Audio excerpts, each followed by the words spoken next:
Good morning, everyone, and welcome back to the TRRC proceedings. Imam, you have the floor, please, to offer prayers.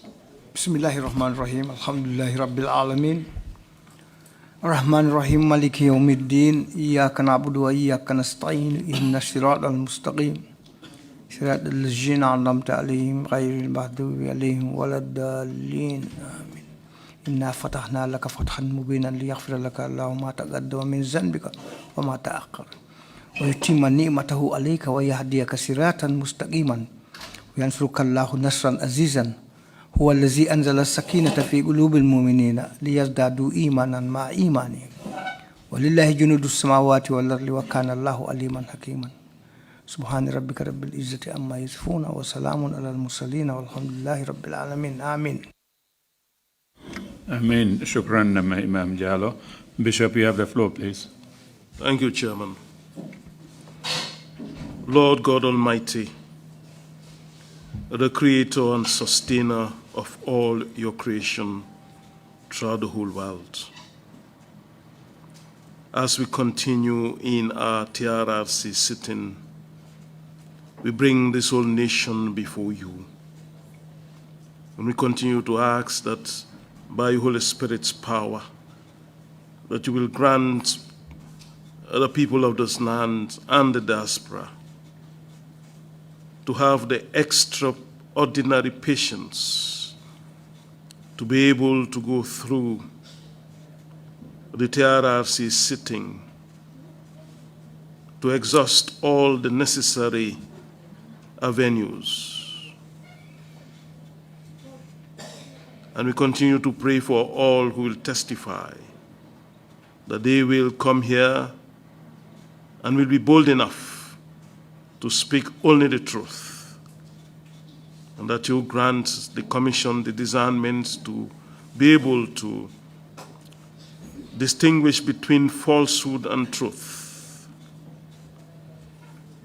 And we continue to know that you, the God of mercy, the God of compassion, the God of reconciliation, the God of forgiveness, and the God of justice, will do what is just and right for the people of this land. This we ask through Christ our Lord. Amen. Amen. Thank you very much, Bishop Odiko. Councillor, are we ready to continue with yesterday's witness? If so, please proceed. Good morning, Mr. Chairman, and good morning, commissioners and members of the audience. We are ready to proceed with the next witness. Mr. Usher, kindly get the witness, please. Thank you.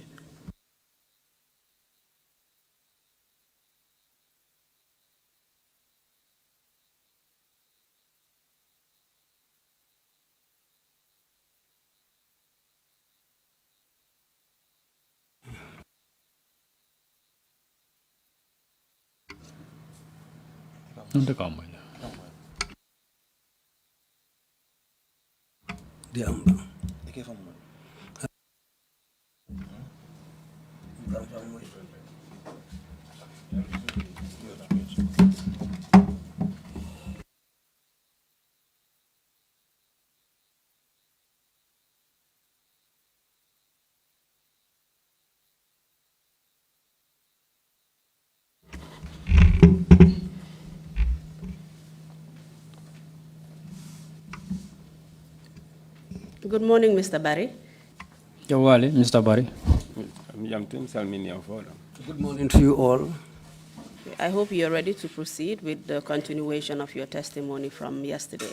Siki wandama don pare pour continuong yewtere mon denka dartinde ndon hanki. Yes, I'm ready. May I still remind you that you are still under the oath that you took yesterday? Joni da andintinede wondama hudon hudida hudongol hanki do ya fuddade yewtere ma den ha joni ko ngol kudol gotol ko ngol dari. I would like to give you a brief recap of your testimony yesterday as to remind you as to what you had said. Falama joni andintinde hanki ka dar non en don fuddora den gila jettiren don. You narrated the facts surrounding the road traffic accident you suffered in 2002. On haali do fo accident hon ko no yaari non ko andanda ko dum hebi no ko don nato don e mum woni 2002. April of 2002. woni lewru April 2002 where a vehicle coming from the opposite direction ko andandama wonde moto no andan no immorno e yeso mon no ara kat dari don don leaving his lane hit you whilst you were parked off the road. te onon ka darno don don kanko accidi e lane makkon o wari o tawi on ka darno don don o wari o bubbi on don. The said accident left you with serious injuries to your left rib cage. On accident gila o waduno dum sababu wondema aduno cadele dudude woni e beccal mongal kanyum may keki kin. Broken hip as well as a broken thigh bone. Woni kadi keki kin kanyum may holbudana den ka keki ga dum fusuno yangal. You told us that you sustained the injury to your thigh bone as a result of some soldiers trying to force you out of the vehicle in which you were trapped. On wi wondema kadi gilandema militaire ben arno pour wallugol on pour yaltingol on kandra otowal don on hebuno gagnande musunde kadi ka busalmo. After the accident, you were rushed to the Banjul hospital. Bilandema accident on wadi ha pari be nabi on ko yawi be nabi on Banjul ndingal lobutani ton. You became unconscious later on and found yourself in the Royal Victoria Hospital when you woke up. To bila dum do wadi be nabi on Banjul ndi lobitan be hari on faddama on andaka wonno don ko ka famu don honda hore mon ko dum woni ko be nabi on Banjul imbi don famu do wonda jago ko Banjul ka lobitan mawdo won don duwete RVTH. Whilst you were admitted at the RVTH, you explained some of the visits you received. One was from Police Officer Dambale of the Yundum Police Station. Te gilandema be nabino on Banjulu ka lobutane janoton ha ardon hebudon hore hettudon hore mon andudon ka wondon yimbe be fuddi arde e ndarugo lon ka lobutane no tawa e mabbe wietedo Dambeli. Who told you that he was the officer in charge of your accident case? O wima wondema kanko woni police ajo mo andandama wonde ko kanko jogi fi accident ma. He also informed you that you were hit by a civilian driver of a state guard vehicle by the name of Dauda Sane. Ko on wattu o famini on wondema gallido on moto mongon ko dum woni state guard driver jo mandanda mo ko galle men lamorda to te ko civilian wona o militaire ujo ko on galli on moto mongon. And that this driver was actually driving without a driving license at the time of the accident. O driver wattu mo doginayno o auto on hari o alano license. You also told us about the visit of Dauda Sane.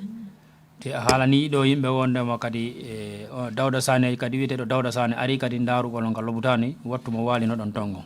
Who came to see you whilst you were admitted at the RVTH and gave one of your children $25. Te on Dauda Sane o ari ndaru ko lon ka lobutani wattu mo wali na don tongo o jetti mbudi no gas e jowi o jonni suka mo jomon goto. You were admitted at the hospital for 3 months, and during that time, you told us about the treatment you received. Be walli non ka lobutan don ko yata lebbi tati te on hala ni yimbe kadi gila be walli ni on ka lobutan do e nder lebbi tati nyawndore façon ko hebudon konton. You explained the operation you had to fix your broken hip bone and thigh bone. Te nyawndore nde ko be jonni on tonko ko hebudon tonko no tawa e mon ko dum woni horbudere mon den kanyum may busal mongal ko be wadi kon dum ko be operate wadi ngal operate. After you were discharged, although you had not healed from your injuries, you pursued the accident case through the police. Nde wonno gila be acciti on kalobutan ko gonga gila be acciti on kadi hari on dikkirani non no fotiri non kono yahudon fuddagol jokkitugol case on woni hippi jokkugol mo ka police abe ya ara. After you realized that they had done absolutely nothing about it during the time that you had been hospitalized. Ko wattu no gila fuddi don yaha ara on daro ya case mongon ka fi police abe faamudo wondema jakka police abe gilandama be walli non ka lobutane nder dille bitati police abe kambe be wadani hayfus e fi accident on. During your many visits to the police headquarters, you were subsequently informed o wi e nder din yaha ara mon on do woni yahugol ka police ka galle mabbe jane wonde Banjul den faamudo wondema that the police authorities had no jurisdiction in the case. De wondema be police ben e nder do yeso yagal mabbe gal kambe be ala dole on ki accident mon. as it was a state house matter because the driver at fault was an employee of the ex-president Yahya Jammeh. sabu ko sabi sa nani sa wi yayi be haali dum be wi wonde ma driver natu don bokku don e wi on accident non dum woni joggido jungo e on accident non ko liggotodo e galle men lamordo janeto te ko president wonnoro don on ko jettimo golle. So all they could do was just to follow it up with the state house. awa kambe ko be wawi ko wadde fo ko dum woni be yubbondira e galle lamorde den be wawa darde ko honno be wallirtama e accident non. You also told us how you personally confronted the driver. te on haalani yimbe onon tigire hoore mon ko honno yarudon ha fewtudon yidudon e driver dum woni Dawda Sane yidudon e makko At the president, at the ex-president's mother's house in Kutu. te dum no hebi dum woni president wonnoro don on nene makko ko galle makko ko yahuno ton yiudon mo kanko Dawda Sane. And you were not allowed access to him, and the soldiers there were protecting him at the time, even though you could clearly see him. kono gilendama yahuno don ton no wawno nyawnya hido yiudemo gila yahudon don kono militaire be jabano jondude lawol pour yawton pour yidon e makko kono hidon yiyamo himo jodi kono on ronko hewtudemo. During the last session, you started telling us about you told us about your repeated efforts to follow the case, even though you were in severe pain and you were unable to walk properly due to your injuries. wi hankido en huddude yewtere nden on fuddone haalando yimbe yaha ara mongon ko waddon kon pour yiyon wondema on case mongon hetti hen ko laabi on fuddono yewtangol yimbe sengo don. And finally, you were informed that in fact your file had been lost by the police. te kasakitoron do wido wondema be famini o wondema be yi on wondema case file mongon tigri be yani mo o dum woni o majji. And during this session, we will continue to look into these efforts that you made to get justice from the police. hande do ka jonde den do en continue bilande ma don daren etorande waddon den ko wiigol wondema case mo on hetti en ko laabi en fujjettiray don. The attempts of lawyer Aida Drame. dum woni kadi etorande lawyer Aida Drame ebbuno den. The African Center for Democracy and Human Rights Studies. liggorde wiyetende African Center for Democracy and Human Studies ben kadi etorande be wadi den. African Center for Democracy and Human Rights Studies. woni liggorde wiyetende African Center for Democracy and Human Rights Studies. The independent newspaper. woni kanyum damal kibaru wiyetengal independent newspaper. In an article entitled Botched Justice, Blighted Life. dum ko be windino e hore dum kibaron ko dum woni neddo mo dum woni hebudo accident himo dabbude gonga kanyum ma o gurdal makko gal. The ombudsman. kanyum ombudsman den gadi ko ligge go.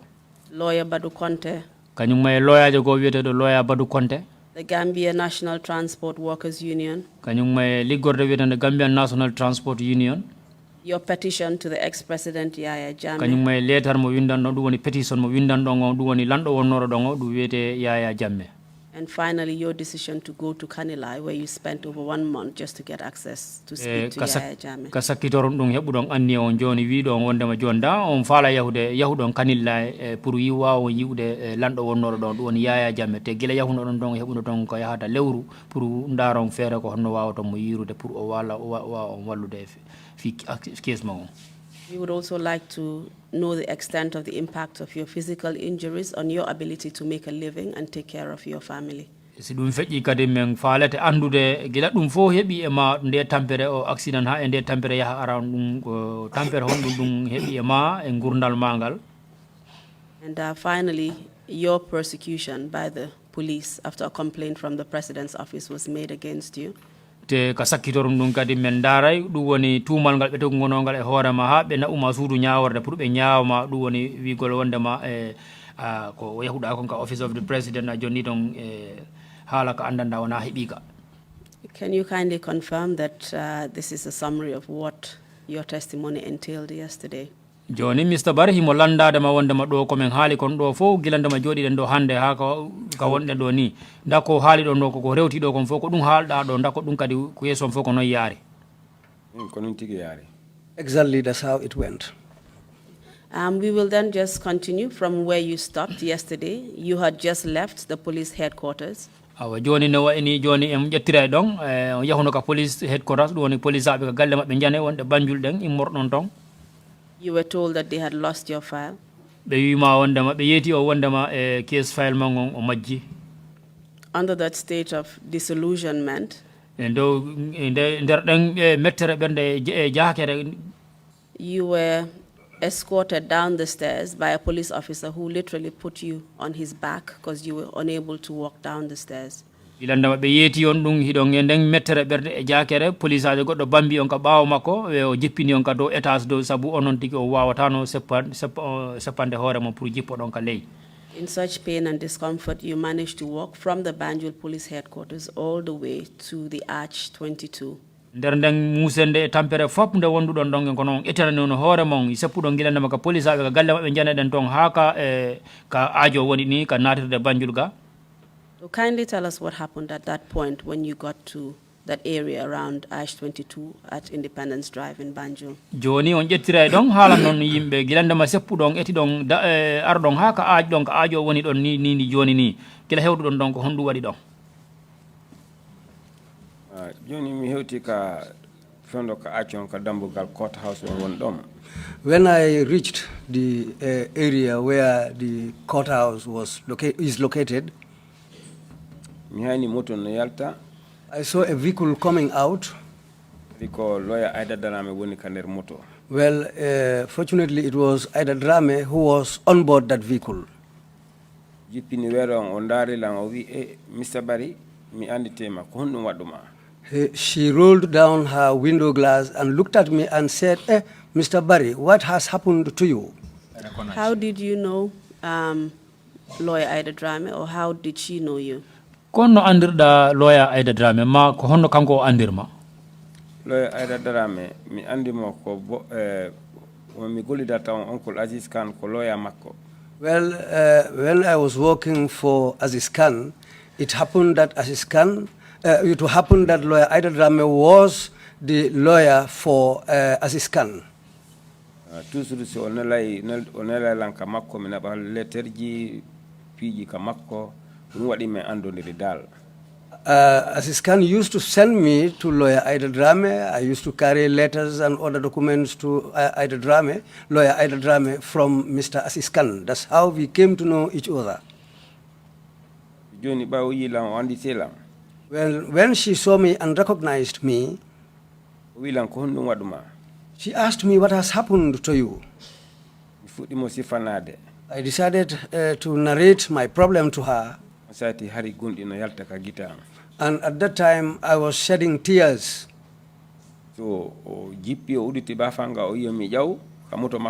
She alighted from her vehicle. She opened the passenger door for me and told me to go into the vehicle. I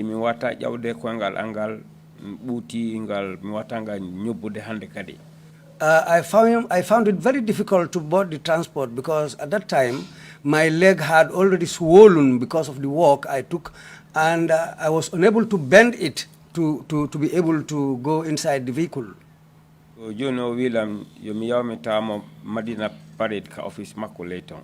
Then she told me to go and meet her at her office at the Marina Parade. That's the time she drove away. I also tried and went to the office.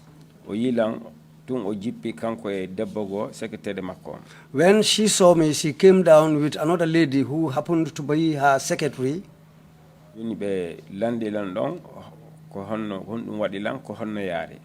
That's the time she asked me to narrate the whole story to her, and I also explained everything to her.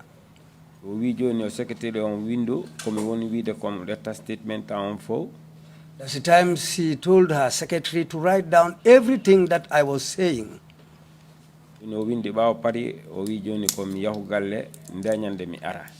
Then she told me to go home and gave me a day to come back to her. When I returned to her, the day I came to her, she gave me 2 copies. Office of the President. She told me that this one is written and is going to be sent to the office of the president. wi ti alingom kanko wonno secretary general ko don ko address makko wadi. She said the letter was addressed to the Secretary General. At that time, it was Ali Ngom who was the Secretary General. We owe a letter. She told me the other letter To the IGP in headquarters of Banjul. is going to be sent to the IGP's office at the police headquarters in Banjul. I asked her whether I am the one who is supposed to take the letter. We owe copy and ming on. She said the other one is my own copy, which I should keep for myself. We can't go na hore makko. She said she will take the letters, she herself will take the letters to the venues. Johnny land time mi ara next week. She gave me time and told me to go and come back the following week. Yeah, mi ari o we have the result. When I came, the day I came back to her, she said she has not got any results. Johnny mi joki modo mi ndare mi tawi fayda first station du de hore andem. After going and coming for some time, I became frustrated, and I knew that nothing has come out of the case so far. Human right. That's why I decided to go and meet the human rights people. Mr. Barry, sorry, before you go on to your evidence about the human rights people, I believe you meant the African Center for Human Rights and Democratic Studies. Let's just go through the letters that Ida Drame wrote on your behalf. African Center for Democracy and Human Rights Studies. Darem sengo ngodo taw duwoni Ida Drame, lawyer Ida Drame letter ruji di o windi ding. Okay. Apart from the letter that you said was written to the Inspector General of Police as well as the Secretary General at the time. Si feji letter mo andanda wi da wonde ma be windando mo Secretary General on kanyum may Inspector General of Police feji dindo letter ruji didi. You have also supplied us a letter that Ida Drame wrote to Dauda Sane in person. A jonni me do letter goddo kadi ko mo andanda wonde ma Ida Drame windanoma pour yaha ka Dauda Sane. Do you remember that she wrote such a letter? Nda hida woy manditade wonde ma o winduno letter wawdo façon non. Yeah, mi andi tifi dum don kono o windiri non denna. Yes, I was aware of that letter also, that she wrote a letter to Dauda Sane. Thank you very much. Mr. Chairman, I would like to tender the letter written to Dauda Sane, which has been signed by Ida Drame, and it's dated the 20th day of February 2003 as Exhibit 130B. Request granted, Counsel. A copy of the letter for the to the Inspector General of Police, dated the same date as well, from Ida Drame as Exhibit 130C. Ditto. We do not have copies of the letter that was written to the Secretary General, but as soon as we do, then we will put it in at a later date. Sure. Thank you very much. Mr. Barry, can you continue from where you stopped? You said you went up and down and no response was received to these letters that were written on your behalf by Ida Drame. What happened next? Joni da wa jettirde gila don wiida wonde ma on yaha arama ko wadda on don fo gila ndema Ida Drame o windi di lettaruji didi fo dum woni ka Secretary General on kanyum may Inspector General of Police te be hebano jaabu e jungo mabbe ko hondu waditi jettira gila don.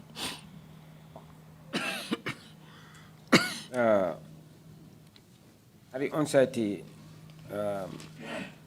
first station du de horang ilan jigi be ngure bigi bibbe be ngwan be nyamay ala komi hontum itata kalise komi jonna be mbudi. After Ida Drame informed me that she has got no results and it has been for some time now, I was going up and down, and I became seriously frustrated because I have a family.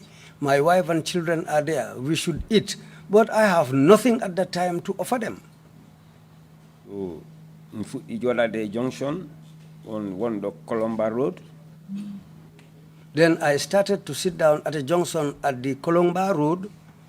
The more band driver ben okalam $5, $10, konum wadi 30 pants. That's the time fellow drivers who used to pass there started offering me $5, $10. I'll collect these monies, and this is how this is what I give to my wife as fish money. to nyande go goddo go no feƴƴa o wilan a yata human right ndara si ɓe wallete. One day, one of those drivers told me, go to the human rights office, maybe they will be able to help you about your case. ko ɗum waɗi mi yahi on human right on site ko Senegambia ɓe woni. This is why I decided to go and visit that office. At that time, they were on the road to the Senegambia hotel. Mr. Barry, you are saying that you were reduced basically to the life of a beggar after this accident. awa hino wayni Mr. Barry a faala wiide yimɓe wondema gila ndema o accident heɓi hippi e hoore mo ko sakki tornɗum on wonuno torotoɓe. ko addi ɗum fayda on site komi waɗano ɗo heɓanno library huuda muto an on ɗon o boni mi wawana hoore an hannde kadi ala ko honto mi yaha ala honto mi sutti. Well, what caused that was that the vehicle that I was using to get my living from has broken down completely. And I am somebody who is unable to get earning from anywhere else. As a family man, I was frustrated and I don't know what to do. This is why I decided to go and sit down at that junction where these other drivers started offering me. And what happened after you went to the African Center? honɗum waɗiti gila yahuɗon African Center? mi yahi ɗon mi hewti mi landi ko honto office maɓɓe on haɓe tindinila mi yahi mi hewti dow. When I went to that office, I asked around, that's how they directed me to the person I should report to, who was upstairs at that time in the building. So mi tawi goɗɗo debbo goo no jooɗi e tabal mi yettimo probléme o o wallilam yiide e Anna Foster. I found a woman sitting at a table in the office they directed me to go to. Then that lady, after I narrated my story to her, that's the lady who helped me to be able to meet Anna Foster. So o landila mi sifanimo. She also asked me, I narrated my story to her.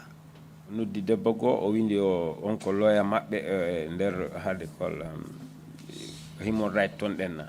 She called another lady and told me that that lady is their legal officer or their lawyer who works for them at that office. Ko on windi letter ji ɗi o jonnilan copy go. That lady also wrote some letters and they gave me one copy. Ila on sati mi immi mi arti komi watta ɗon ɗaɓɓata daily bread on komi jotto ɗon. That when I left that office, I came back. After some time, I decided to go back to the same point where I used to sit before, where my fellow drivers used to offer me some money.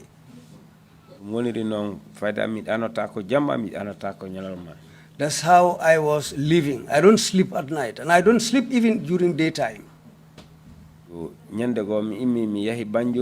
State House. One day, I got up and I went to Banjul around the State House. Goɗɗo go o wilam ko kanko mo jogi feere e nder national transport men yaddu o windanalan letter. Then I met somebody there who said he can help me through the National Transport Union. They will look for a way how to help me in my problem. Kankade o windi letter o ɗumanni mi yaaldi no improvement dal. That man also helped me. Some letters were written, but after all that, no improvement came. Mr. Barry, I'll just refer you to the letters that you gave us. Mr. Barry, ni ka wonɗo mi ruttina e hakkille maɗen ɓaawo mi andindema ɗi letter uji ɗi jonnuɗa men ɗi. We have a letter here dated the 3rd day of August 2004. Eɗen heɓi ɗo letter ma dandema wondema ko lewru August balɗe mum tati 2004. And another letter dated the 13th day of December 2004. Heɓi ɗo letter goɗɗo kadi ko lewru December balɗe mum sappo e tati 2004. And both letters are headed State Guard Vehicle Accident Victim Abdoulaye Barry. Te letter uji ɗin fof ka hoore ko ɓe windi ɗon ko ɗum woni State Guard woni galle men lamor e to drive moto e driver mum andandama himo heɓi accident wiyeteɗo Abdoulaye Barry. Mr. Chairman, I would like to tender both copies of the letter as Exhibit 130, C and D. Request granted. And I would also like to tender the letter that was written to Mr. Ablai Barry from the African Center for Democracy and Human Rights Studies, dated the 26th day of February, 2004, signed by Hannah Foster as the Executive Director, as Exhibit 130E. Ditto. Okay. Please continue from where you stopped off with your efforts. oyi kontina ƴettira ɗon sifagol e tore ma nde nde wonnoɗa nde wadde pour yiya wondema heeɓi yetti gonga. joni mi jokkirino mi wona ka jonction ɗon on tolagol ɗon mi wona ɗon ɓe walliralan ɗon seeɗa seeɗa ha ñande goo kadi min mi yaha Banjul mi ndaara. I continued to sit down at that junction where my fellow drivers were offering me because I had nothing to do because of my health and I had nowhere to go. But one day I said, okay, let me go to Banjul again and try and see what will happen. Mr. Barry, at this time, where were you living? Mr. Barry, wattu ɗon mo wonno ɗon ɗon ko honto hoɗuno ɗon? halilan hoɗi London, Serakunda London. I was living in Serakunda at London Corner. London Corner. Were you renting there or was it your own house? Ɗon kon luwayno nda ko palace mon tigiri ko non jeeyi? Hadi mi luwayno on site. I was renting the house. And did anything subsequently happen in relation to your rented accommodation? joni gilandema hoɗuno ɗon ɗon ha ɗum heeɓi on o accident heeɓi on ka sakkitoron ɗum nda goɗɗum heeɓino heɓuno caɗele hen fi luwasi o. On sati ɓay ni iwi Banjul goɗɗo wila yomi yawta Office of Ombudsman. Well, when I went to Banjul, on that occasion, somebody told me to go to the Ombudsman. Mi yehi Office of Ombudsman. I went to the Office of the Ombudsman. Allah waɗi ɓe ɗitti record on hari on sati ko Pa Diallo wonno deputy of Ombudsman. Well, they took my records, and also, unfortunately for me, Pa Diallo was the deputy of the Ombudsman. Did you say unfortunately or fortunately? Fortunately. Thank you. Kamɓe kadi ɓe windi ɓe jonni lan copy goto. They also wrote a letter and gave me a copy. Mi ari mi woni ka place an ko mi toroto ɗon. I went back to the same position where I used to sit down and wait for the drivers. Ñande go kikiɗe jooma galle ɗen noddilan.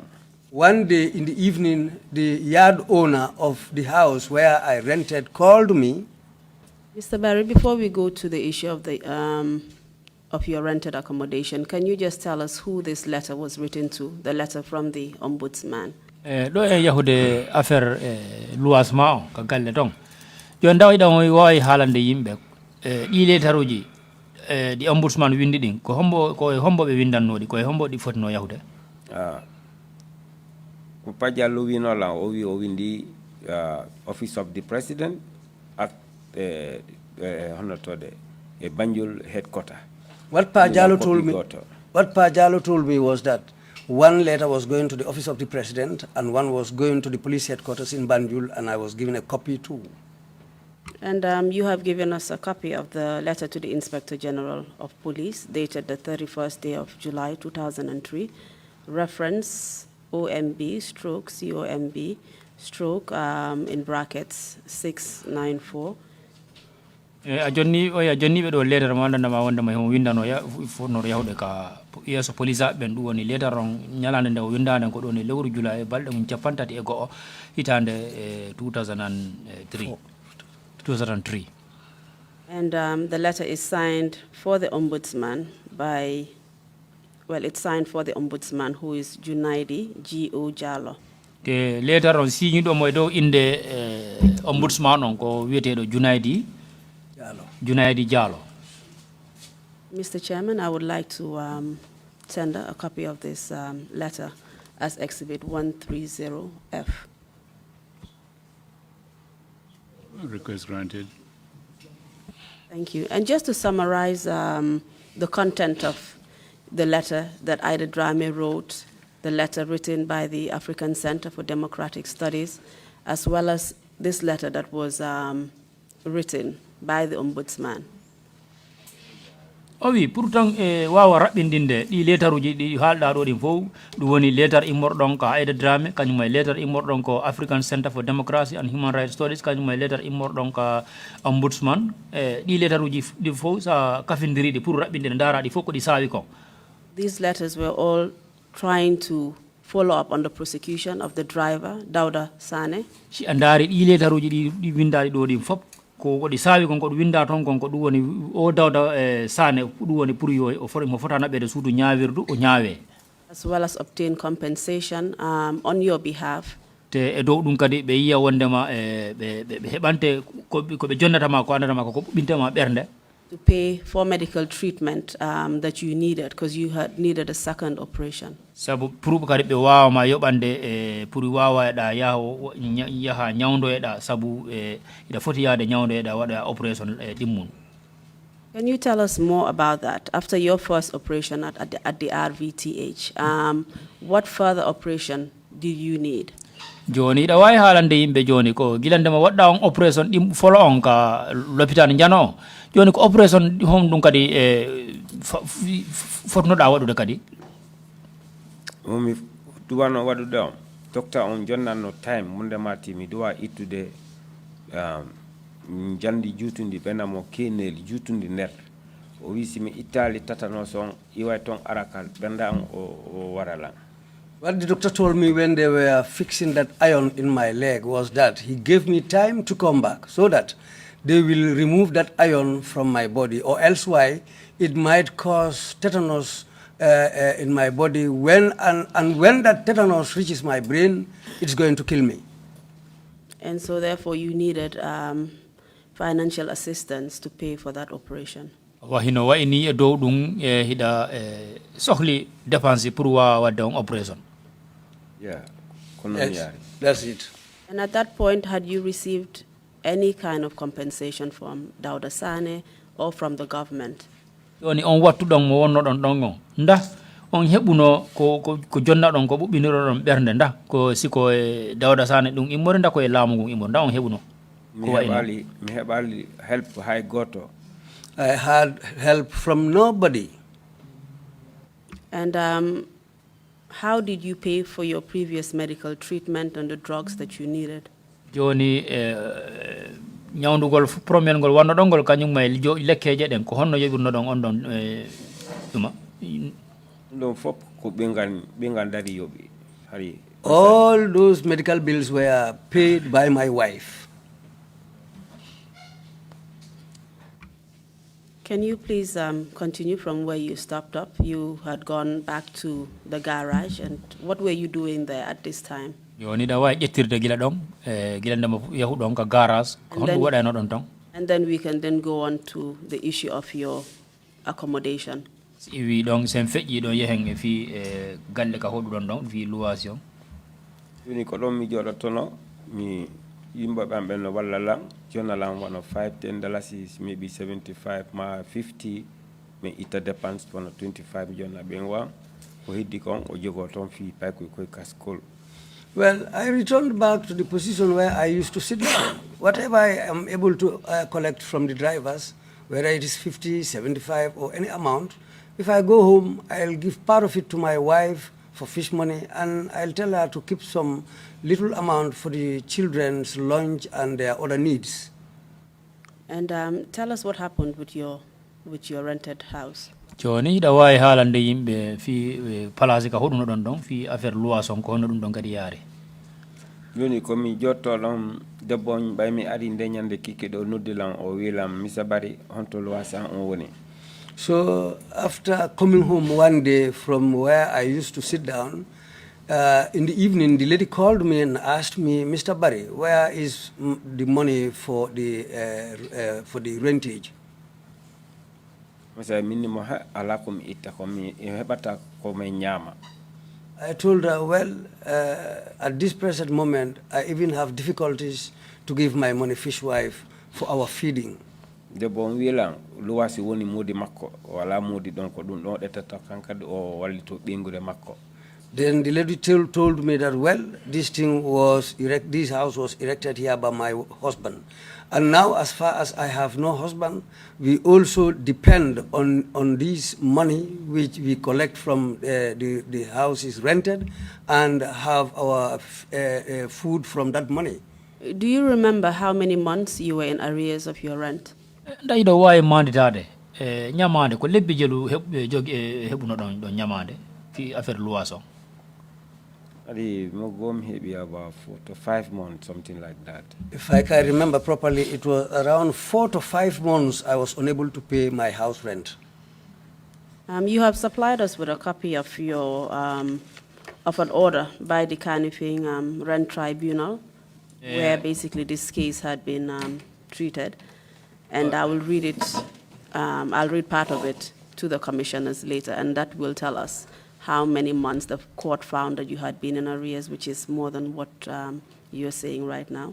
But just tell us how the case went, and then we will come back to that. Owi a jonni meɗo kaydi ni andanama walla no holliri ɗum woni keeso gila o naɓano ka Kanifing Rent Tribunal ɗum woni ko darnaɗon fi affaire galleji luwasiji en ni gila ɓe naɓuma ton ke ko ton o holliri ɗon ñamade ko joni jogi heɓude joguinoɗa fi luwasi ma on. Joni men en yaha e fiɗon kono joni ɗawawi tan haalande yimɓe ko honno ɗum keeso yarno. Joni ɓay debbo on wilan ko luwasi woni modi makko o yahi KMC o waɗilan sammon. When the lady explained this to me, she went to the KMC and summoned me there. O wilam Mr. Barry ida joganilam luwas 2,500 and ida nyawlilam kalise $2,000 is only 4,500. That's the day she told me that as for the rent, you owe me 2,500. And before that, you borrowed $2,000 in cash from me. The total amount went to 4,500. Oh, nabi dun don ka court be nudilang ka courthouse. That's what she took to the courthouse, and that's the time when they called me to go to the courthouse. So beni joni bay mi alambudi yo mi geru mi yaltat ka galle. When I went there, they told me that as far as you don't have any money now, then try and vacate the house. Mini ko hono mi yarata lan jogi bibbe be ngwami ala ko mi yaha. I told them I'll find it very difficult to leave the house at this present moment because I have a family. My wife and children are all with me now, and I have no other place where I can go to. So men fuddi yawde me makko labi di tati ka court. We continued with the case 2 to 3 times. I was going to the court. Timi iwi to mi ara mi jodo ko mi torotono la kalisi on jude driver be ambe. If I leave the courthouse, I always go back to the place where I used to sit down and wait for my fellow drivers. Nyande go bingwang mi acci mo ka galle hilan jodi around 4:30 telema kikire to 5-6 something like that dal. One day I left my wife at home and I went to sit down at the usual place until around 4 to 5 o'clock in the evening. Bingwan dug ari tawilam. My wife came and found me there. Ini ko honno wadi.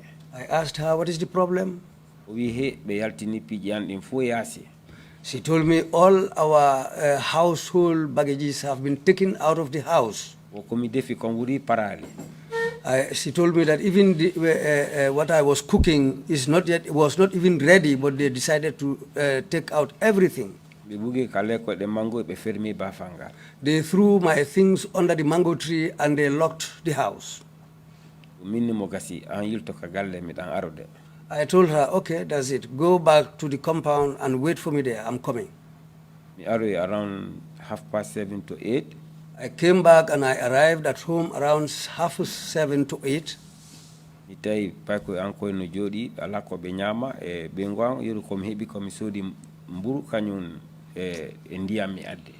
When I arrived at home, I found my children seated around my baggages. We don't even have anything to eat on that day. But so the little money I collected, I came and bought some bread and water, and I came and offered it to them. That's where we spent the night that day. Where did you spend the night that day? Under the mango trees there. That's where we spent the night. Was that outside the rented accommodation or inside? Outside. It was outside the house. And how long or how many days did you sleep under that mango tree with your family? balde jalu wonɗon e kileki mango e ɓe ngura mon nden min woni ka mango e ɗon wiyeti dañande bimbi woɓɓe gono telema opposite galle ɗen ɗon ɓe ngan ɗitti cuñci ɗin e ɗuma o naɓi ka fenti maɓɓe. Well, after spending the night there the first day, the following morning, the opposite compound, one of my children took her clothes to go and dry them in their compound there. Being one, the nabi next door. Our belongings. And they took my children, my wife took our belongings also into that same compound. The next door, Next door, our opposite, our next door compound. Me wali don kadi. We spent the night there also. Mi yaika komi jotto komi toroto. That following day, I went to the same place where I used to sit down. And bake. One of my drivers, something Toure, I cannot remember the name, but his surname is Toure. He found me there that day.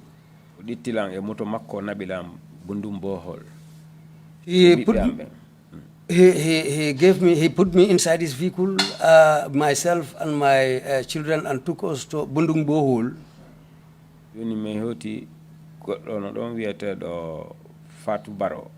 When we arrived at that place, there is a lady called Fatu Baro. She gave me a single room where I will live with my family. But she told me that I'll be paying $35 per month. I said, okay, no problem. Mr. Barry, at that time, how many children did you have? Mr. Barry, on jamanu mo wonno don don ko bibbe jolo marno don. I had 3 children at that time. So on the first night when you were evicted and you spent the night under the mango tree, you were there with your wife and 3 of your children. You all slept under that mango tree with all of your belongings. Awa hino wa ini nyande premier le nyande folonde ngilanda be yaltini on onon e bengu mo kanyum e sukabe mon tato ben be yaltini on be adde bagage uji fo kale mango yi don ko do walno don sukabe mon fo nyande. Yes, we spent the night under that mango tree that day. And the second night as well, did you spend the night under the mango tree? You had explained that your belongings had been moved to a neighboring compound. But where did you sleep on that second night? Joni jamma ɗim mon noon ko honto walno ɗon on haalani yimɓe wondema e ñande jamma ɗim mon ñeññande bagage uji mon ɗin ɓe naɓuno ɗi e galle takko mon ɗon ka wonno ɗon no waɗano ɗon luwasi galle no takko mon ɗon ɓen mo naɓi bagage uji ɗin ɗon ɗin ɗon ko taw waali joni onon ko honto walno ɗon ñande e jamma ɗim mon next compound ɗon ko mango e kinka hakkunde woni kono ɗen ɗowdindinno ɗumal ni min naati ka ko nder fenti maɓɓe mbawto min walori ɗon miya ɓe ngowa These compounds were next to one another, and the mango tree, it always gives a big shade. So after they took our belongings to the other compound, we still spent the night under that mango tree, under the big shade on the other side of that on the other side of the fence. Mr. Barry, are you comfortable? I noticed that you seem to be in some discomfort. Yeah. kono wa ini fondo fami wondema no jodon don non samurani mo ndahi no moƴƴi ka jodon no jodon don it's all right. It's all right. Are you able to sit down until the end of the session? on wawa joda no ha ka watmo gayna den don.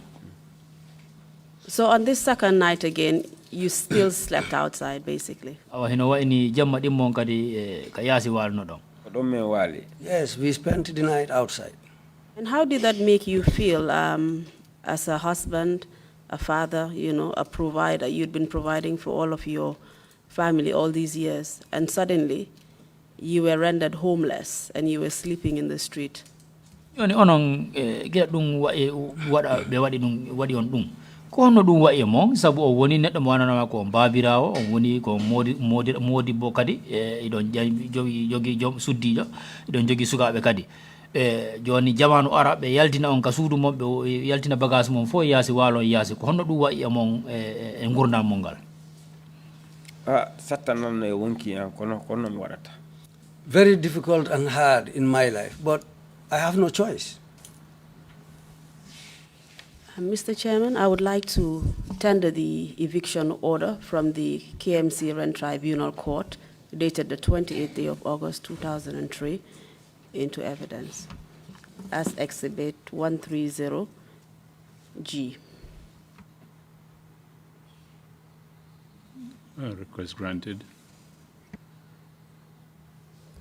And you said eventually you were able to move into another accommodation and you were charged $35 per week. Per month. And that's where, per month. Yeah. My apologies. And that's where you stayed with your family. On wi wondema gidandema be tion don wodi na buno don dula be jonni don suudu wandana ko sambur goro be te be yo wondema lewru kala on yobe capantati e jobi ndako non. Johnny, mi woni don. Yes, that's true. Mm-hmm. Yeah, I just wanted to ask whether your children were all going to school at this stage. At that time? Yes. We on fala ndara Johnny on watumo be yaltino on en dusudu. Nda sukabe mo be faybe mo be ndabe yahayno hibe yaha jangayno be yahayno l'école on wattu. Hari pako an ido koy be jangu pako an goru janun ko e jinko hari be jangude kono fi on satino satire lang. The school, stop. Well, my elder and my second child were going to school when this was happening, but in the later part, when things became very, very difficult for me, they stopped going to school because I was unable to take care of their school needs. So mi wadi jem, mi deti jonko mi wakili jande makko pay ko anjanon ko woni carpenter. Then that was the time when I decided to help my daughter to continue her schooling. So my elder child, who is a male child, started to become a carpenter. So oya on ko ko pay ko ngukuni on don hari hotel na to go school. So mi wakili wallugo jinko rek dal. At that time, my third child was a small child. It was not a time for her to go to school. So my second child, the female child, I decided to help her by all means to continue her schooling. So how did you manage after that? You'd been evicted, and your children were also taken out of school because you couldn't afford to pay the fees. How did you manage after that? What else happened? Joni ko honno non nabir don affaire on dongal ngal e hoore mon sabu joni be yaltini on suudu ka wonno don fay ben kadi l'école mabbe on boni joni ko honno waw don nabir don gurdal mongol dal junkun ko debbo wiyeteɗo Mrs Koka wonno ɗo bakote Alex ko on wi o walla mo fi o jannamo kanko wonno headmaster on. So we the lady at Bakote Annex School, the principal, Mrs. Coker. Mrs. Coker was the head of that school, Bakote Annex. She told me to bring my daughter to her school. She will take care of her schooling for me. And that's what I did. I took my daughter to her school at the Bakote Annex. Juni junko woni don how hewti grade 6 makon ko yata 7. Then that's where my daughter continued her schooling up to grade 6 up to grade 7. O continue school makon hano parere ne dal. And with the help of that lady, she went on until she completed her schooling. Can you tell us whether or not your second operation was possible, because you had been soliciting financial assistance for the second operation? Did it happen or not? Joni ndax ino wawi haalande yimɓe ndax heɓi ka walla heɓaki ɗum woni operation ɗimmo on mo fonnoɗo wadde on saabu iɗon ɗaɓɓude no waɗi dépense pour wawon wadde on operation ɗimmo on joni nda iɗo wawi haalande yimɓe nda on operation ɗimmo heɓino nda o heɓaki no heɓori. How I had that operation was, only every month or every 2-3 weeks, me have Banjul, me wala doctor on Darala. In those days, every 2 to 3 weeks, I used to go to Banjul, and the doctor will check me up. William, hey, Mr. Barry, try to help yourself. Then one day, English, sorry. One day when I went to the hospital, the doctor told me in English, Mr. Barry, try and help yourself. Which doctor was that? ko mboni on docteur uja on docteur ɓeynamo Barcelona. The doctor is called Barcelona. And which hospital are you referring to? te ko lopitan hombo on ɗo e haalde fi mum ɗo Banjul head RBTH. It is the RVTH hospital in Banjul. And he was a non-Gambian doctor? Cuban. He is a Cuban doctor. And can you remember what year this was? tawi ɗo wawi mandira ɗum ko hitande honde ɗum waɗi Was 2003 to 4. It was, 2004, I think. I think it was in 2004. Because kono William, o wi o Dr. Raw no windi kaydi return. I have to do ittude kenel on ka koyngal joni datom fiƴƴi simi ittalmo kanko wawata wallude. What this doctor told me was that the previous doctor who treated me, called Dr. Raul, wrote a paper and left it there. And what this new doctor told me was that, according to Dr. Raul's recommendation, I should remove that iron from my leg, or else he will not be able to help me because the date has already passed when I should have had that operation to remove that iron. And can you tell us, I mean, I know you've told us a bit about the pain and discomfort that you had after the first operation when the iron was inserted in your leg. hino wawi haalande yimɓe mbiɗa anndi mi faami wondema o haalanino yimɓe wondema muuseni ndin giɗandi wonno jandi ndin ɓe soruno ndin ka nder koyngal mum ɗon muuseni no wonirno e mon on haalanino ɗum yimɓe. Tell us more about how you felt having that iron in your leg and what kind of effect it had on your physical health. ha joni ɗo wawi haalande yimɓe muuseni ndin tigi gila ɓe ƴettindi ɗe jelle ɓe sooriɗe ka nder koyngal mon ton muuseni ndin ko honno wonirno e mon te ko honno ɗum tampinirno on kadi ndi jandi ila ñande ɓe waɗno ka koyngal am. This iron, from day one, it was inserted in my leg. Si mi ɗanike, just few hours. If I lie down to sleep, it will just be for a few hours and I'll wake up. Koyngal anga maƴƴi mi moto mi jooɗo jamman fo harala ndara ɓingo ang e pay koye an koye. And when the pain starts in my leg, I will get up at night and sit down and start looking at my children and my wife lying down. And the same problem up to this day, today, if Allah helps you to get a good wife, then you are safe. Hotata fayda libbi jeɗɗi min mbari mi wawata yahande hoɗan hurgo mami lona kaka denk waɗantalam pour sambura bobo. From day one, when I had this accident, up to 7 months after the accident, it is my wife who does everything for me, to help me to get up and sit down, to help me and get up or to change my position on the bed.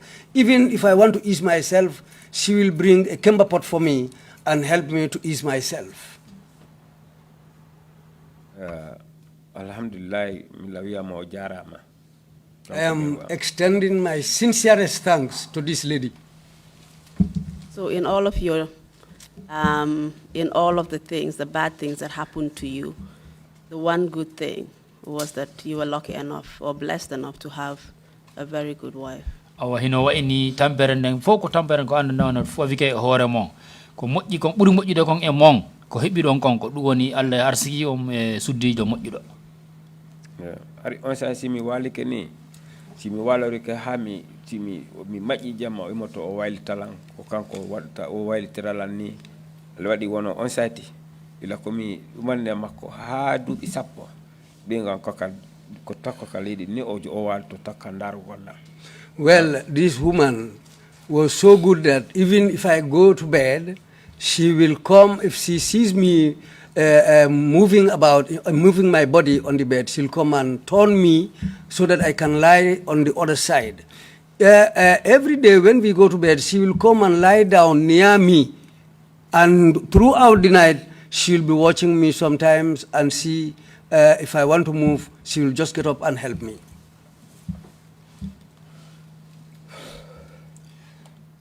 Can you tell us whether or not you finally got the operation done?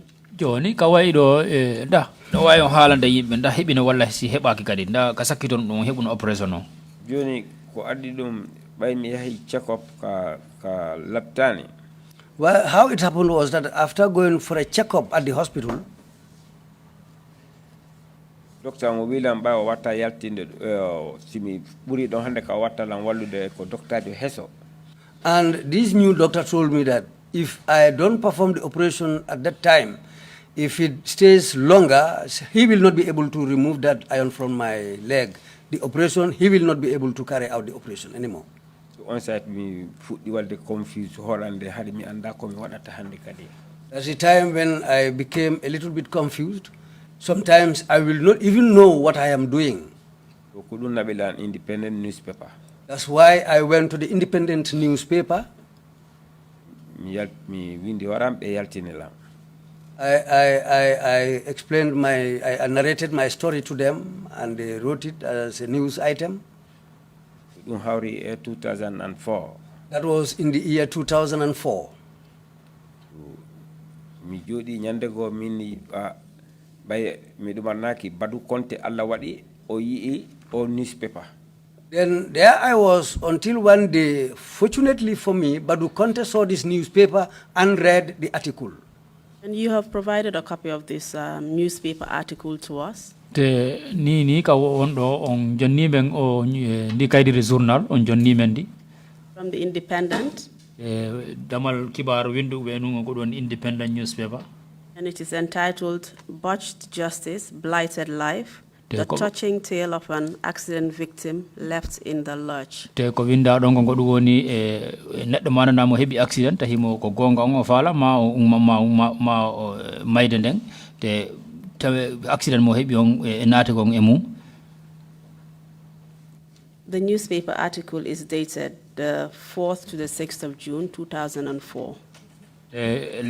Newspaper on ɗum woni kibar kaydi ndi winda lewru June balɗe mum 4 ha balɗe mum 6 2004. My apologies, Mr. Interpreter. No problem.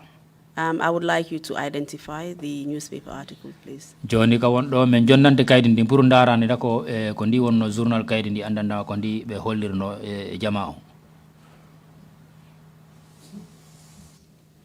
Is this the newspaper article, the independent newspaper article you supplied to us? Ndako ndi wonno journal kaydi journal ndi andanda ko ndi jonnuɗa men. This is the very paper. Can you tell us how you recognize it? Ndahi ɗon wawi haalande ɓe ko honno anditirɗon ndi? Natal an. My photo is on the newspaper. Can you describe your photograph in the newspaper? What are you holding? Portilal mongal ko woni ngonga e ndin kaydi ɗon ko honto waɗɗon ɗum? O wi o aru kadi mi nanali fota. Come again with your question, counsel. Counsel. He said you repeat your question. He didn't understand. I'm just asking him to describe the picture. He seems to be holding something in his hand. What is it, or in his hands? Oh, you know why? Nika portila don wodi ko jogino don ka jungo mon don. Koko mi jogi do ko ɗum ɗo mon no yarude mon this crutches do. Well, what I was holding in my hand was the crutches that I used to walk with in those days. All right, thank you very much. Ajarama. Kindly give it to the commissioners. Okay, so tell us what happened after Mr. Badu Conte read this newspaper article. What did he do, if anything? Joni da wawi haalande yimɓe o Mr. Badu Conte gilandema o yi o kaydi journal o jangindi ko honɗum o waɗi? Hari o anda hon to mo woni hilan iwi ka Sudan hilan yaha ko mi jotto mi toro ɗon. At that time, he didn't know my address, because after I relocated to that other house, I still used to go to the position where I used to sit down and beg from my other drivers.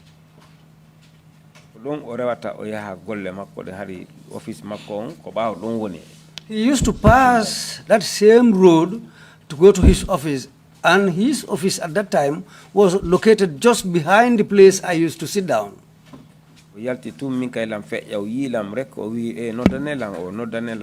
So one day when he was passing, he saw me sitting down And he recognized me, and immediately he sent somebody to call me so that I can go and talk to him. How did he recognize you? No anditirio.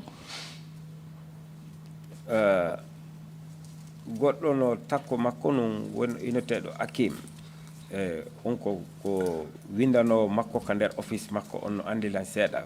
There was somebody called Akim who used to be in his office. He used to write some things for Mr. Conte.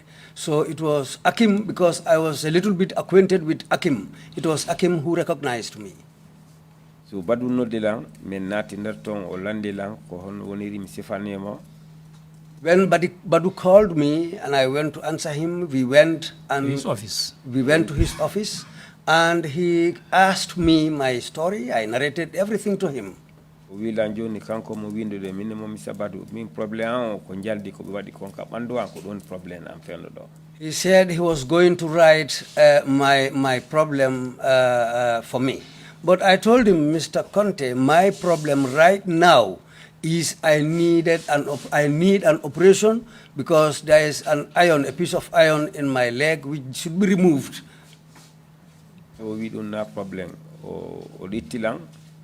He said that is not a problem. Me addi kasudan o litti X-ray kaydi janding. That's the day we went to my house. He accompanied me to my house, and I showed him my X-ray papers. Onabilam Banjul direct. And directly he took me to Banjul. Chance, operation jandi. This is how I got the chance to get the second operation so that they can remove this iron from my leg. Did he make any financial donation towards the operation? Ɗum woni operation mo ɓe waɗi on nda o jonnuno e ballal ɗum woni defa sengo kaalisi. Kanko yoɓi everything o yoɓanilan o soodi mandas kadi ko ƴiƴanjuɗe maɓɓe 2 point. He paid the whole bill, and apart from that, he also bought blood, about 2 pints for me for the operation. Woni ha mi yalti o aranilan o nattilan ka galle o sodanilan maaro kañum o kiɓe ngam mbuɗi ko waɗa dépense. And on the day I was discharged from the hospital, it was again Mr. Conte who came and collected me from the hospital, took me to my house. He bought a bag of rice for me and gave some money to my wife for fish money. And again, this was somebody, a good Samaritan, basically paying for your medical bills. Up to now, you and your wife had been paying for everything. Joni ka wa'inɗo ino wa'ini ha joni ka wonɗo ko neɗɗo mo andana ko neɗɗo moƴƴuɗo mo andana ko Allah hawrindini on ko noddiri on ko on naɓuma e ñawnuma ɓe yoɓi dépense on fof ko fota dépense ɗe ton kon si feƴƴi ɗum ƴandema accident on waɗi ko an e ɓeyguma tan ko onon andi ko honno wonno ɗon e regirde fi e ñawdugol mangol. Yes. And those who were responsible for your accident had not given you any financial assistance whatsoever up to that time? Te ronduɓe rondugol me ngal dongal ɓe ngal ɗum woni waɗuɓe mo ngal accident o ɓen ɗon no wayni ha hande ka wonno ɗon ɓe meeɗa jennude bututu ɓe wiyama wondema ɓeyditoro ka dépense ñawdugol ma. Yeah. Joni si mi on ala ko mi yaasi mi dogi mi yahi ombudsman ɓe nalan ɓe ala heɓa reply si mi yahi ka ana no reply kala ko mi yahi ɓe nalo no reply so Badu kan kadi o windi letter no reply dal. So again, I started going back to the former places, to the ombudsman, to the human rights office, but the answer I always get from them is that they have written, but still up to that point, no reply or no answer for their letters they sent. So Mr. Conte also wrote, but still the same thing, no reply. And you have supplied us a copy of this letter that Badu Conte wrote to the Office of the Secretary General, dated the 27th August 2004. A jonani ɗo yimɓe letter mo waɗanama on Mr. Badu Conte ko on o windarno Secretary General ɗum woni lewru June. Month of June. 27th of August 2004. Lewru August balɗe mo nogas e jeeɗiɗi 2004. ɗum woni letter on ko moɓe jonnannoma ko ɗum woni Secretary General. And there is another copy of a letter dated the 14th day of December 2004, and it's headed donation. lettre goɗɗo kan no ɗo mo wonanama wondema windinoma ɗum woni lewru décembre balɗe mum 19 2004 14 2004 ɗum kadi pour ko toragol dépense pour no ñawdugol magol. And this basically showed that lawyer Badu Conte had contributed towards your medical expenses for the surgery. Ko ɗum holli ɗo kadi wondema Mr. Lawyer Badu Conte dépense ko waɗi kon e fi ñawdugol magol woni sekugol waɗugol magol operate. Yeah, that's how everything went on. Mr. Chairman, I would He like helped me a lot. I would like to tender both copies of the letter dated the 27th August 2004 as Exhibit 130H, and the subsequent one dated the 14th day of December 2004 as Exhibit 130I. Request granted. I would also like to tender the newspaper article, independent newspaper article, as Exhibit 130J. Detail. Thank you.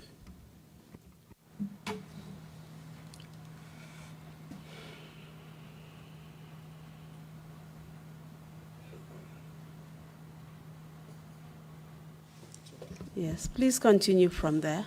Joni ɗo wawi e ƴettirde gila ɗon continue haala ma kon. Okay. Yeah, August. Things went on till 2004. the month of August in 2004.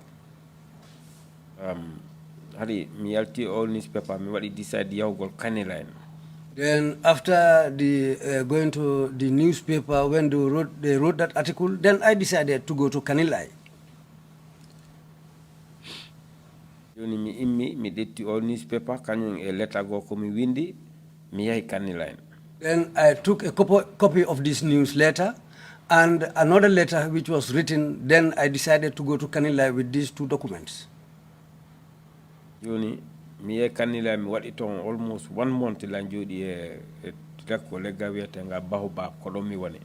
I went and I spent almost a month under a baobab tree at Kanilai, still waiting to be able to see the head of state.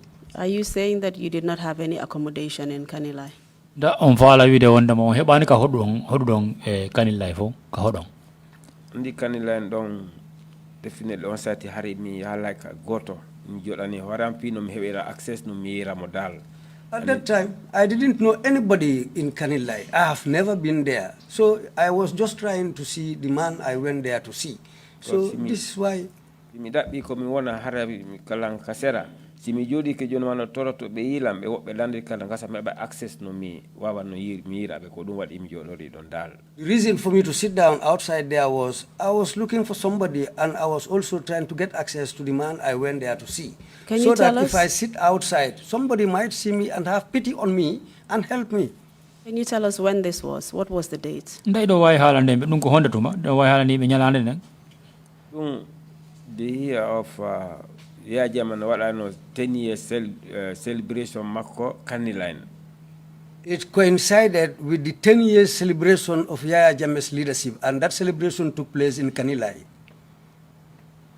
Fortunately, mo wawali heyude mo ɓe ngan nuddilan e mi nuddi ka galle ɓe ngayni wo sa arali men mayiga ala ko men ñama mi yeehi cunci an ɗin mi yeehi paɗe mago geɗo ara.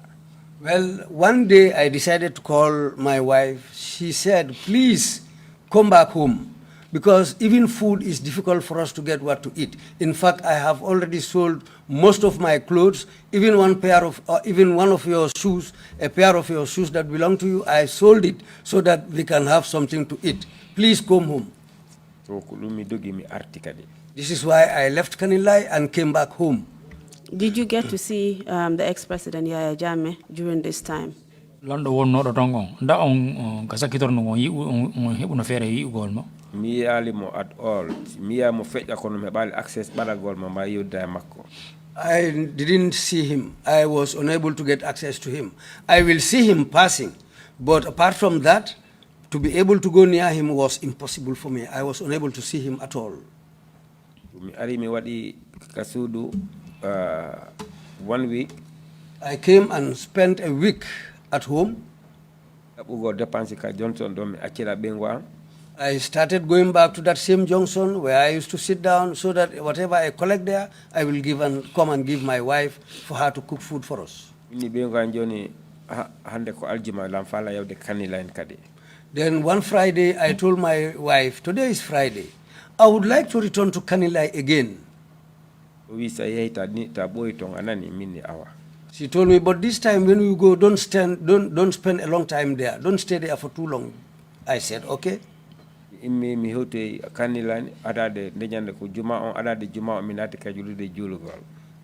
as far as it was on a Friday, I went to the mosque so that we can all perform the Friday prayers together. And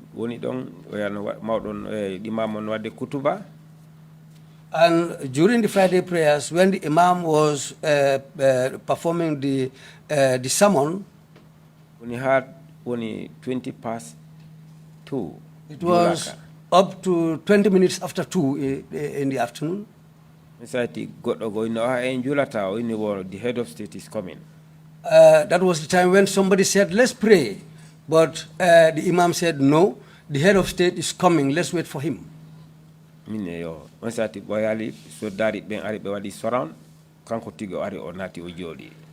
After that, immediately, I saw some soldiers come in and dispersed around the place. And then shortly, I saw him coming with his bodyguards and he came into the mosque.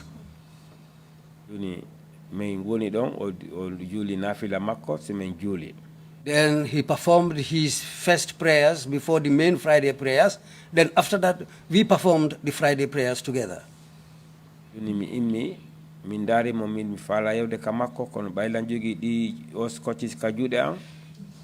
Well, that was the time after the prayers, I got up and stood up. I looked at him because I wanted to go to him and talk to him. But as far as I was on these crutches, because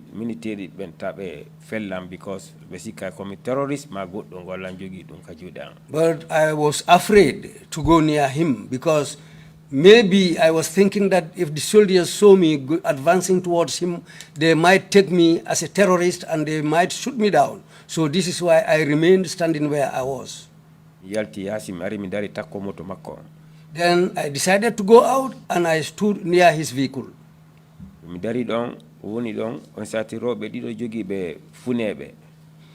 that was the time when 2 people came, and these people also came with their twins.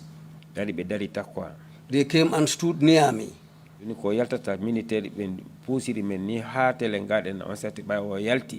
And when he was coming out, the soldiers came and pushed us away from his vehicle until he came out of the mosque. That was a time when he looked at us and said, these people are beggars. He took out some money and threw it on us. And that's the time when he said, if you are hungry, go and buy something. No. If you are hungry, you don't have the chance to wash your hand. Okay, that he said, if you are hungry, you don't have time to go and wash your hands.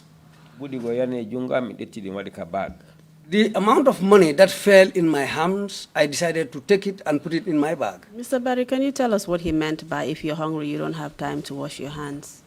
What did you understand that to mean? Okay. No,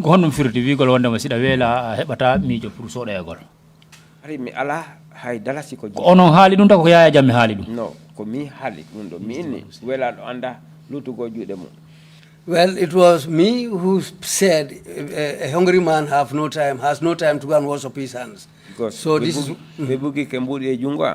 when he threw this money and it fell in my hands. This is why I took it and put it in my bag. That's the time when he went into his vehicle and they departed. I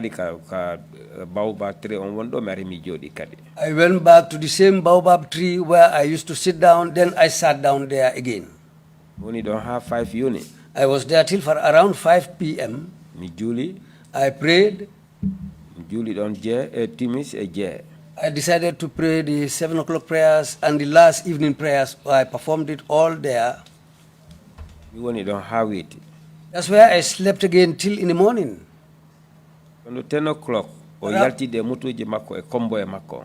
Around 10 o'clock the next morning, he came out with his vehicles and they formed a convoy. Ɓe yaari wo ka ladde ka ngesa makko. And that's the time they went to his farm. in the bush. Joni woni ɗon ha around 5 hari mi pari julugol.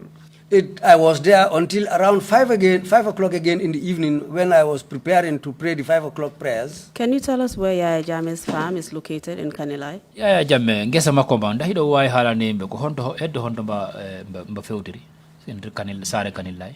E andi gese makko ɗe no ɗuɗi o yaltiri tun o ari ka saare ko noon o waɗiɗi jubli o yehi e ngesa ba ko ɓeynata omo Bambaraya. Something like that. You see, he had many farms at the time, but that day, the farm that he went to, if I can remember properly, it was the farm called Bambaraya. That's where he went to that day. And how long did it take you to walk there? Pour seppo yahon ton ɗum ko minutaji jelu ɗum ƴetti Mi yahano ton de. No, I didn't go to that farm. It was Yaya who went to that farm himself. And where did you see him next? gila feƴƴi ɗon ko honto yiwɗo mo kadi. Joni mi jooɗi ka saare ɗon ha fondo 5 mi juuli 5 rek. I stayed under that baobab tree until again around 5 p.m. when I was preparing to pray for the 5 o'clock prayers. Mo seppa himo ara e rewɓe hewɓe yimɓe ɓe kellanamo. He was coming home, but that time he was not on board a vehicle. He was walking on foot, and a large crowd was coming with him. They were singing and clapping, following him coming home. Mi immi. Then I got up. Min daari mi tawi ko kanko Yaya won arude yimɓe makko ɓe. When I looked at them, I realized that it was Yaya himself who was coming on foot with this large crowd following him. Joni mi detti bagam mi waɗi mo ka ɓawa mi detti skosiji ɗi mi jogi. I decided to put my bag I decided to hang my bag on me. Then I took my crutches and stood up. Mi ɓadorila noon mi jokkiɗi ɓe noon seeɗa seeɗa ha mi giri ha mi ɓadimo. Then this is the time I tried little by little until when they were coming near me, I was also going towards them until I got near to them. Mi waɗi bagol ni mi yaltini kayɗiri ko mi jogino kon e newspaper mo mi holli on ɗo joni. Then that was the time I took out the letter and the newspaper that I went along with. I took them out. O independent newspaper arɗo yeso an ɗo joni. That's the same independent newspaper that you've just shown me here a few minutes ago.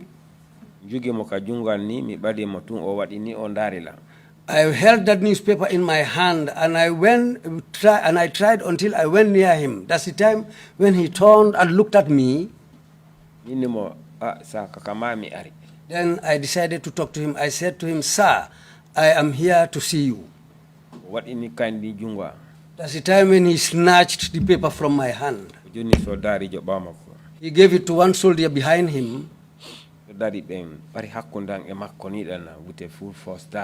Then some soldiers came and stood between me and him in a forceful way.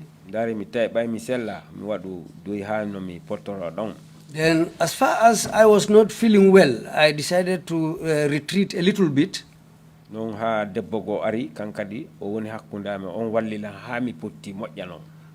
a lady came there who was among the entourage. She helped me to go backwards a little bit until I was a little bit comfortable far from them. This is how we went little by little until we entered his compound. And apart from snatching the newspaper from your hand, did he say anything to you? Newspaper kayde ndi o wippiti ndin ka jungo ma nda o wodi ko o teguno hen kongol o wi Allah hunde de o wi Allah hay hunde ko mi nani tun o jabi do jonni militaire makko de mo yodda militaire be makko be. He didn't tell me anything. After snatching this paper from me, he gave it to one of his soldiers behind. Then I heard him talking to those soldiers, but I cannot understand what they were saying. Do you know whether he actually looked at the article or even read it? Da faamu mon on faamu no wonde man da on daruno ndin kaydi ko windi ton kon no jabiri ni ko no jonni di soldari be mbaaw makko. He didn't read or look at. He didn't look or even read the paper. He just snatched it from my hand and passed it immediately to one of the soldiers behind him. And what happened after that? Gila dum feƴƴi ko ndu waɗi This is how we went. I followed him until into his compound. Johnny, Mr. Barry, I think you're feeling uncomfortable, and it's time for the break. So let's just take a break now, and then when we come back, you'll continue. You're looking very dartinde do yewterne sabu dartinde ke nini no ini fe do ko do jonde nan tampini on seeda joni wattu amen tigi on pour fotunda gongol hewti joni no wayaw go fotunda gol sen arti yewtande kontina. Okay. Mr. Chairman, I wish to hand over the witness to you for the break. He's asking whether he can stand. He can go. Thank you, Council. We will take a 30-minute break and come back 5 minutes after 12 noon. Please adjourn.